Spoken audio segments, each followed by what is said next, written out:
Ouais, les grands chelems, c'est ce qui fait rêver les joueurs de tennis. Moi, je suis arrivé 4 fois en quart. J'ai une fois une balle de match contre Roddick en Australie en 2003.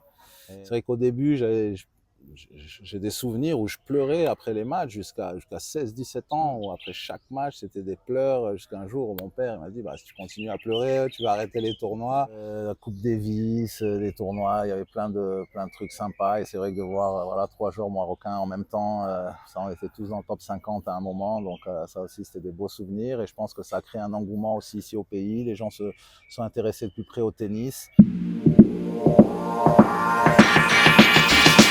Shaking.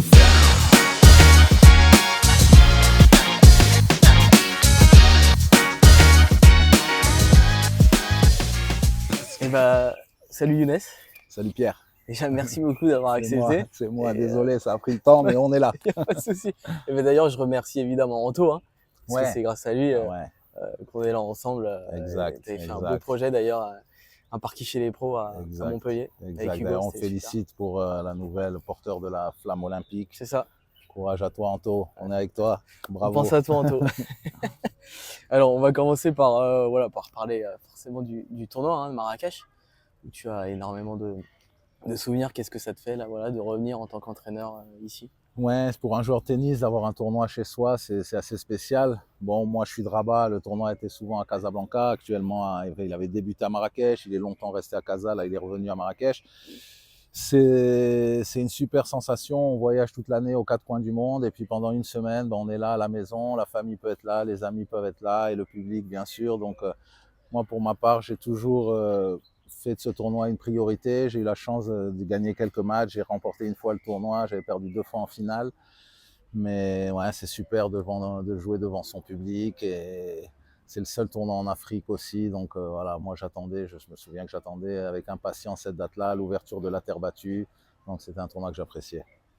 Et forcément, bah, tu as fait partie aussi de la génération avec Hicham et Karim. Et on en parlait hier avec Hicham, qui disait que voilà, c'était génial d'être trois potes Ouais. sur le circuit. J'imagine que ça vous a beaucoup aussi Ouais, poussé. c'était assez inexplicable, je peux dire, parce que bon, Karim et moi, on a vraiment débuté ensemble ici. Lui, il était à Casa, moi j'étais à Rabat. On a commencé les juniors, les tournois satellites à l'époque et tout. Hicham a un peu grandi en France, lui, et on l'a rencontré vers 16 ans, 16-17 ans aussi dans les tournois juniors. Et ouais, il y a des super souvenirs. Le fait de se retrouver tous les trois sur les tournois, c'était génial d'avoir débuté cette épopée ensemble. On est à 2-3 ans. Hicham et Karim ont le même âge. Ils sont 2 ans de moins que moi.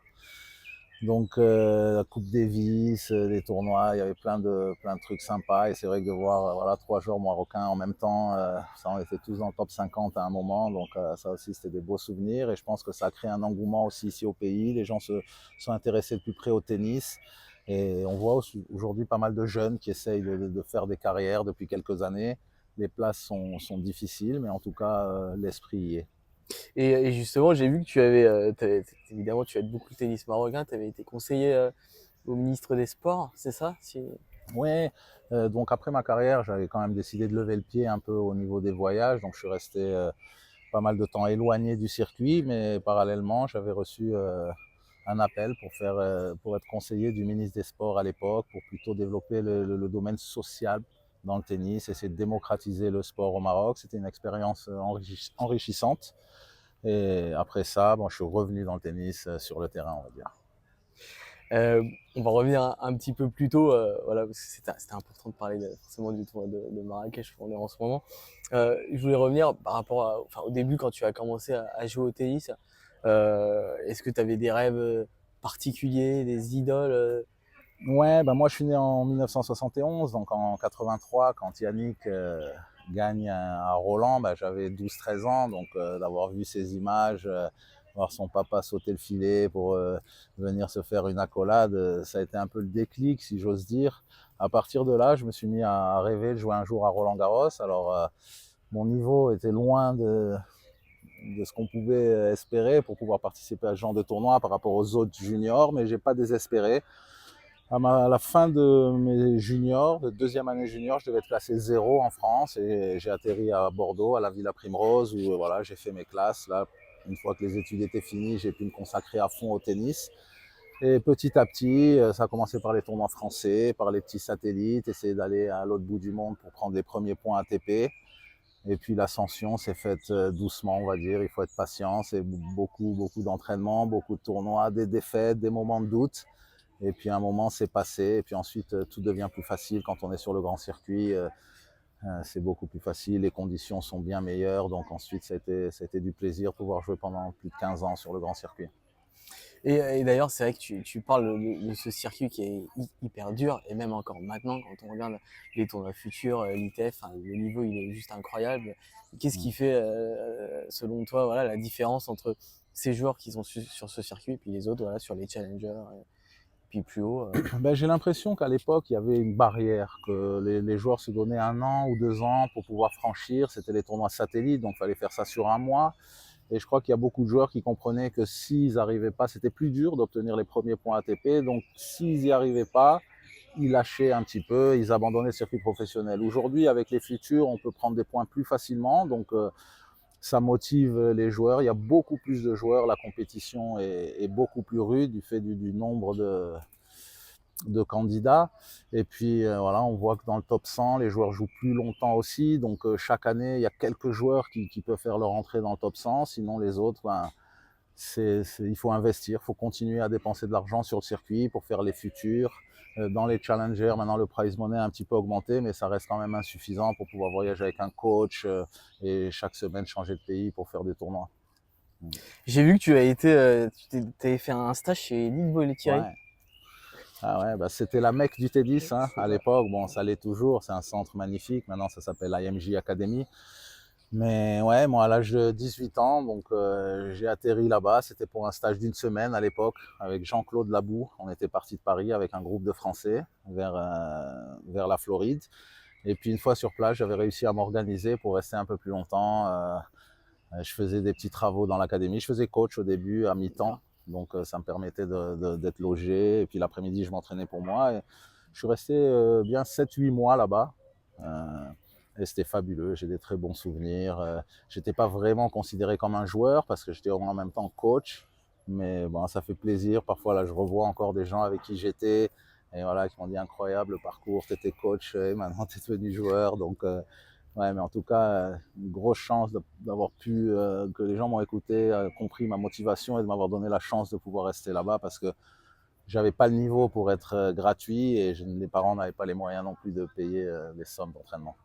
Ouais, mais comme tu le dis, avec la motivation, voilà, un bon état d'esprit, Voilà, ils ont tu peux senti, ils ont dû t'aider. voir la personne devant qui je m'étais présenté à l'époque. J'avais vraiment dit que je voulais devenir joueur et que voilà, j'aimerais bien rester là pour m'entraîner. Et voilà, il avait accepté. Qui sait, c'était peut-être un tournant dans ma carrière. En 97, tu es obligé de t'arrêter plusieurs mois Ouais, à bien cause du sûr. genou. Et effectivement, Cheville, cheville, ouais, j'ai une grosse entorse à la cheville qui nécessitait une opération. J'ai fait une première opération, 7 mois après, c'était toujours pas bien. J'étais à Paris, donc je suis parti à New York me faire opérer une deuxième fois. Et là, au bout de 5-6 mois, j'étais prêt pour reprendre le circuit. Ouais, une étape difficile aussi, mais ça fait partie d'un sportif. Tôt ou tard, il y a une blessure qui arrive. Et je crois qu'après ça, on réalise vraiment la chance qu'on a d'être en forme et on revient encore plus fort. En tout cas, ça a été mon cas après, puisque quand je suis revenu, c'est là où j'ai fait les meilleurs résultats. Ouais, c'est ça, Je t'as fais le fait un bond aussi. comeback of the year, C'est de ça, c'est ça. l'ATP, plus de 300 places à mon retour. Ouais, mais moment difficile quand même, toujours quand il y a des blessures, on doit passer sur le lit d'hôpital. Surtout que ça me gênait pas vraiment pour une vie normale, ça me gênait que pour faire mon sport. Donc, Ouais, c'est pas. Et du coup, toi, dans la tête, comment t'arrivais à, entre guillemets, à positiver, ton entourage t'a aidé à ce moment-là, ouais, j'étais peut-être, marié, ouais. ça a aidé, j'avais déjà un enfant. Ouais. Donc ça aussi, j'avais quand même une vie à côté du tennis. Une fois que le tennis s'est arrêté, ben j'avais quand même de quoi m'occuper, si on peut dire. Et ouais, un grand support de la famille, parce que voilà, surtout passer une deuxième opération, ça a été difficile. C'était un choix difficile, mais je pense que ça a été la bonne décision. 6 mois après, j'étais prêt. 6 mois après, effectivement, on en reviendra. Et alors, effectivement, t'as des très grands résultats dans ta carrière. T'as été quart de finaliste, notamment en Grand Chelem. Voilà, t'as eu des matchs mythiques, hein, bah forcément. Avec Rodic. Ouais, voilà, c'est ça. J'ai parlé à des gens autour de moi qui j'ai dit que j'allais t'interviewer, et forcément, ils me parlent de Rodic, notamment. Ouais. Et Qu'est-ce qui te vient en tête là quand tu repenses à ce match? Ouais, les grands chelems, voilà, c'est ce qui fait rêver les joueurs de tennis. Moi, je suis arrivé 4 fois en quart. J'ai une fois une balle de match, donc contre Roddick en Australie en 2003. Et bon, après coup, c'est vrai que sur le moment, j'étais un peu déçu d'avoir perdu ce match, mais voilà, je crois que c'est, comme tu viens de dire, c'était un match dont les gens se souviennent.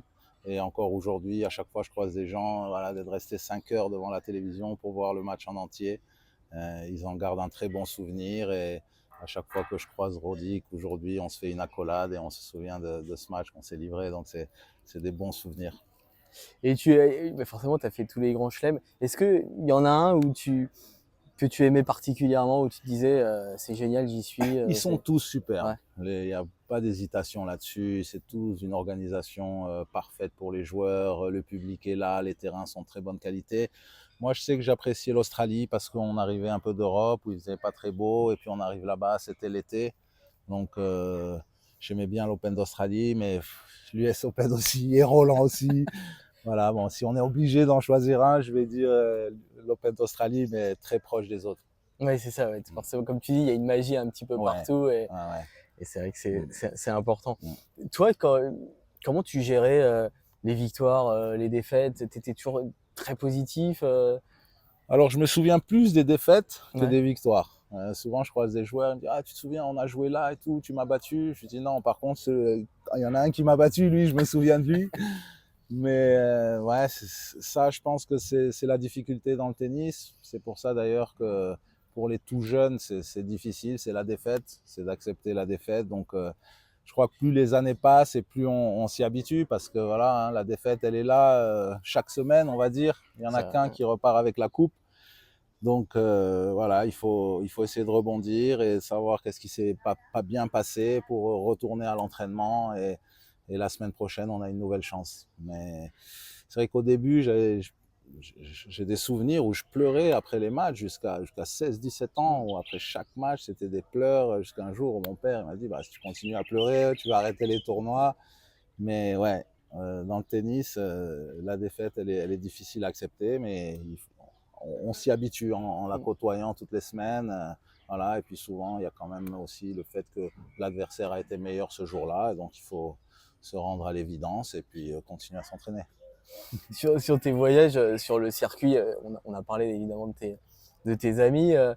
Comment tu vivais voilà, cette vie sur le circuit? Est-ce que c'est tu vois, tes rapports avec les joueurs? Forcément, c'est une grosse compétition, mais vous avez aussi Mm. le même métier, donc Ouais, forcément, vous côtoyez tout le ouais. temps. Il y a une bonne ambiance, Ouais, franchement, sur le circuit masculin.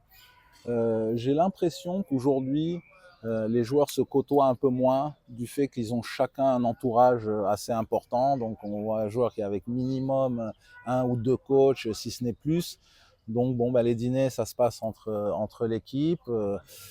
Bon, avec les Français, il y a quand même une petite communion. Ça nous arrive souvent d'aller dîner avec Lucas Van Hache, avec Harold Maillot, Arthur Cazot, les copains de Hugo. Donc, je pense que c'est une bonne chose parce qu'un joueur passe la plupart de l'année sur le circuit. Donc, il faut essayer aussi de créer une ambiance où il y a des amis, où on fait autre chose que s'entraîner. et j'imagine que enfin, maintenant, c'est une ambiance encore différente par rapport à ce que tu as Mm. connu. Et maintenant, il y a les réseaux sociaux, il y a toutes ces informations qui gravitent en permanence, qui sont parfois fausses d'ailleurs. Tout va très vite, hein, finalement, il faut se protéger, mine de rien, Ouais, quand tu es joueur. moi je dois être de la vieille génération parce que c'est vrai que j'y suis pas vraiment sur les réseaux, mais je vois de temps en temps, ouais, il y a des choses assez violentes Ouais, c'est vrai. qui peuvent se passer. Alors moi, ce que je conseille, voilà, là, Hugo ou même à mon fils qui est joueur de foot, c'est de pas lire, Mm, en fait, de pas essayer de pas lire tous les commentaires parce que parfois il y en a qui sont vraiment durs. mm. Mais ouais, ça fait partie, je crois, de notre vie actuelle, de ces joueurs. Ils ont l'habitude, les jeunes ont en tout cas l'habitude, ils ont l'air de gérer ça, entre guillemets, assez bien. Mais c'est vrai que j'ai du mal à m'imaginer, moi, Ouais. à l'époque, avec les réseaux sociaux. Je sais pas, ce boulot-là, c'était plus la presse qui le faisait. Aujourd'hui, on a l'impression que c'est les C'est joueurs ça. qui sont un peu... Oui, sont... ils gèrent un peu eux-mêmes. Ouais, Presque, en fait, un joueur maintenant, il y en a qui le font d'ailleurs, ils ont limite pas besoin de la presse en ouais. fait. Parce Ils que font quand leur il y a des com, ouais, choses à comme ça. annoncer, c'est eux C'est qui ça, l'annoncent. Tous les jours, ils sont là, ils c'est ça. mettent l'endroit où ils se trouvent. Bon, Voilà, c'est comme tout, à consommer avec modération. Le téléphone, souvent, c'est... Oui, quand les joueurs s'entraînent, Voilà, parfois,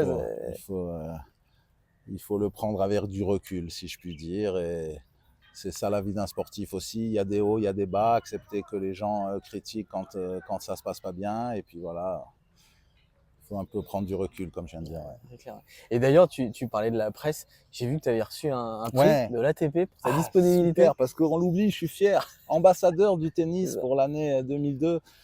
Donc c'est un prix qui est donné par à peu près 180 journalistes du tennis, spécialisés dans le tennis dans le monde, et du joueur qui représente un peu le mieux le sport à travers sa disponibilité pour la presse, etc.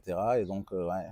Et le deuxième et le troisième, je crois que c'était Rafa et Roger. Donc j'ai reçu un beau stylo, mais à part ça, ça m'a vraiment fait plaisir en conférence de presse à Melbourne de recevoir ce prix. Mais c'est vrai que c'est un beau prix. Et puis, Mm. pour toi et même pour les journalistes, c'est quand même génial parce que voilà, tu prends le temps de répondre. Ouais, Forcément, moi, je me mets à ouais. la place des joueurs. Parfois, ça doit être Mm. pénible aussi de Mm. répondre toujours aux questions, mais Je crois que ça fait partie du ouais, métier. c'est ça. Hein, je crois que ça fait partie du métier. Il y a des joueurs qui le comprennent mieux que Mm. d'autres. Mm.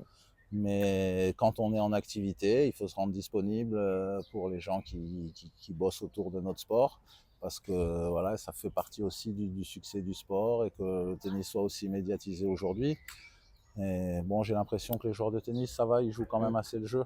Ils Oui, se c'est rendent vrai qu'ils sont disponibles. quand même disponibles. Ouais. Mm. C'est vrai qu'ils prennent le temps. Puis, comme Mm. tu dis, en fait, c'est tout un circuit. Mm. Après, un Alcaraz ou un Federer, ils doivent avoir beaucoup de sollicitations. Ça, c'est sûr. Mais Ouais.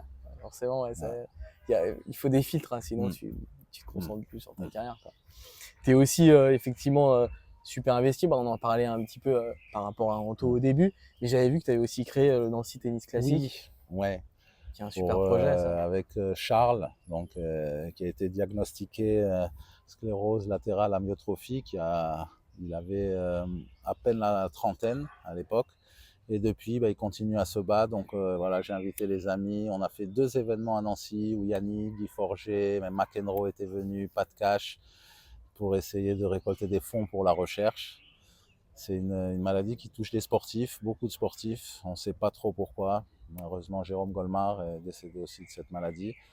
Donc voilà, ça me tient à cœur de le soutenir et de montrer que surtout la volonté et la force qu'ont ces gens après un diagnostic aussi terrible de continuer à lutter pour la vie. Et effectivement, maintenant, tu es le coach de Hugo Gaston. Est-ce que tu peux nous expliquer un peu voilà, comment ça s'est fait, comment on est venu à travailler avec Hugo? Alors moi, j'ai bossé à la Ouais. fédération, au CNE, pendant 2 ans. Donc j'étais en charge des jeunes, la transition de junior à senior. Et j'avais arrêté pour aller bosser dans l'académie Djokovic avec Philippe Krajinovic. Donc la relation s'est pas bien passée. Donc on a très vite compris tous les deux que ça allait pas matcher. Et donc j'étais inactif et j'ai reçu un coup de fil de Hugo l'année dernière. Ben, ça fait presque un an puisque notre premier tournoi c'était Marrakech l'année dernière. Et, conseillé par Paul-Henri Mathieu et à l'époque Sébastien Grosjean qui était à la Coupe Davis aussi. Donc il m'a passé un coup de fil en me disant qu'il arrêtait avec Marc Barbier, que je connais très très bien aussi, qui a fait un super boulot avec lui. Et donc de commencer une collaboration. Et voilà, ça fait 12 mois qu'on est ensemble. Et on est contents tous les deux. J'espère que voilà, il va pouvoir progresser. Je vais pouvoir lui faire passer ce cap, on va dire, des top 50 et de s'installer là où il mérite d'être. Et est-ce que t'exclus pas un jour, dans X temps, quelques années peut-être, je sais pas, d'aider encore le tennis marocain, voilà, de faire d'autres choses Ouais, bien sûr, bien sûr. Je veux dire, au Maroc, tu vois bien, on a des conditions c'est super. idéales pour la pratique du tennis. Il fait toute l'année très très beau. Il y a une fédération qui est en place avec une politique de formation euh, vers le tennis professionnel. Donc on a actuellement 2, 3 jeunes qui sont pas trop mal classés au niveau des juniors. Mais voilà, après, c'est vraiment un projet personnel quand on veut faire une carrière dans le tennis. On a beau avoir toutes les aides du monde, si le jeune, à l'intérieur de lui-même, il n'a pas vraiment décidé de mettre les bouchées doubles et de toutes les chances de son côté pour y arriver, c'est très difficile. Mais bien sûr que moi, je reste disponible et quand il y a des beaux projets, des jeunes motivés, je suis là pour les aider. Ouais, mais et puis pour eux, en plus d'échanger avec toi, Mm. qui a une expérience dingue, enfin, c'est tellement enrichissant. Et d'ailleurs, j'espère qu'ils te sollicitent, qu'ils te Ouais, posent un peu des questions, que tu je suis échanges souvent en avec. contact avec les parents Ouais. des joueurs, que ce soit pour des conseils ou que ce soit pour. On est venu 2 fois faire des périodes d'entraînement ici au Maroc et avec Hugo, on a toujours invité des juniors pour venir s'entraîner avec nous. Cet hiver, on était à Ifrane. L'année dernière, on a passé 10 jours ici à Marrakech avant le tournoi aussi. Donc voilà, dès que j'ai l'occasion de tirer la corde, jeter la corde, donner un coup de main, j'hésite pas. Ouais. Mm. Et effectivement, sur le développement du tennis en Afrique, bah, évidemment, c'est génial d'avoir un tournoi à Marrakech, Mm. mais ce serait super aussi d'en avoir C'est d'autres, quoi, clair, de c'est clair. On continuer a vu le ça. tennis se développer sur tous les continents, que ce soit en Asie où maintenant il y a plein de tournois. En Afrique, ça peine un peu. J'ai vu qu'il y avait 2 challengers. Ouais, C'était au Rwanda. Où est-ce ouais, qu'ils c'est étaient? ça. C'est Yannick Noah qui avait pas mal aidé ça, Ah, ok. sur ça, Ok, ouais. je savais pas. Ouais. Ouais, parce que bien sûr, il y a un potentiel. La matière première est là. Il y a beaucoup de jeunes. Donc, ça reste quand même un sport encore réservé à une minorité. Donc, je pense que ce qui a été fait en France après la victoire de Yannick, de faire des terrains publics, ça a été une très bonne initiative. Voilà, aujourd'hui en Afrique, il faut donner la chance à des jeunes, au moins d'essayer, si ça leur plaît, de pouvoir continuer, mais ne pas se dire non, le tennis c'est inaccessible, vous ne pouvez pas y jouer. Donc j'espère que on va avancer dans le bon sens. Et effectivement, t'en parlais tout à l'heure, ton fils Ouais, joue à Lens. C'est quand même. je ne connaissais pas grand-chose au foot, mais là maintenant je commence à m'intéresser. Non, bah, c'est super, il est sérieux, il rêve vraiment de ça depuis qu'il est tout jeune, on sent qu'il aime ça. Donc voilà, il a fait une ascension, on va dire, pas fulgurante, mais formé à Nancy. Il n'a pas eu trop de chance puisque l'année où il sort du centre de formation, son premier contrat pro, l'équipe descend de Ligue 2 à National et ensuite de National, ça redescend même en National 2. Mais les experts ont quand même vu qu'il avait un petit quelque chose. Donc le club de Lens s'est intéressé à lui, directement l'entraîneur. Et donc il a commencé cette année à Lens et puis aujourd'hui il est titulaire, il continue à progresser et tout se passe bien. Et il te sollicite parfois un peu, enfin, il te demandait, parce que forcément, Ouais, ouais, ouais, t'as je le connu ce haut conseille niveau, beaucoup, ben, tout ce qui est Ouais. récupération, tout ce qui est entraînement physique, diététique, voilà, hygiène de vie, tout ce qui est en dehors du football en fait, ce que les gens ne voient pas, ce que les gens pensent qui n'est pas très important. Voilà, c'est tous les petits détails qui font la différence et là-dessus, j'hésite pas. Par contre, sur le foot, il y a l'entraîneur qui est là, je dis rien. Et, et d'ailleurs, c'est toi qui a lancé le sujet, c'est hyper intéressant parce que c'est vrai que maintenant, on voit des staffs qui sont quand même de plus en plus élargis sur le tour. T'as prépa mental, Ah, entraîneur j'ai vu physique, Wawrinka, là, il avait c'est ça, 4 ou 5 c'est ça. personnes, hein. Et, Djoko, n'en parlons pas. c'est ça. Et tu vois, et effectivement, j'avais demandé à Tony Nadal ce qu'il pensait de ça. Et bah alors après, tu vois, lui, il a une vision à Ouais. lui et tout. Il disait il avait toujours bossé plus ou moins, tu vois, seul Mm. avec Rafa. Bon, après, évidemment, il y a la Ouais, partie physique, kiné, ouais. notamment sur la partie mentale. Mm. Toi, qu'est-ce que tu penses de cette évolution? Moi, je suis plutôt pour Ouais, n'importe quel type d'aide, du ouais, moment que le joueur il trouve son compte. Voilà, si chacun peut ramener juste un petit plus, ça sera bien. Maintenant, c'est vrai que quand il y a 2 entraîneurs tennis, j'ai du mal à savoir comment ça fonctionne. Quand il y a 2 entraîneurs, j'imagine que les entraîneurs dialoguent énormément entre eux pour faire passer le même message, parce que là, ça pourrait être un peu perturbant. Mais voilà, s'il peut y avoir un préparateur mental, un kiné, un entraîneur physique, c'est tout bonus pour le joueur. Et voilà, aujourd'hui, les joueurs ont les moyens, donc ils s'entourent au maximum d'un staff de plus en plus compétent. et tu crois à la data? Alors, j'ai découvert ça il y a pas très longtemps, et c'est vrai qu'on rentre dans des trucs vraiment spécifiques avec beaucoup de détails. Maintenant, au tennis, ce qui fait beaucoup, c'est l'adversaire quand même. C'est l'adversaire. On ne veut pas se dire, bon, ben, lui a joué contre lui, donc je vais voir le match, ça va se passer pareil. Mais en tout cas, c'est un plus aussi. C'est un plus. Moi, je sais que j'aime bien. J'aime bien regarder.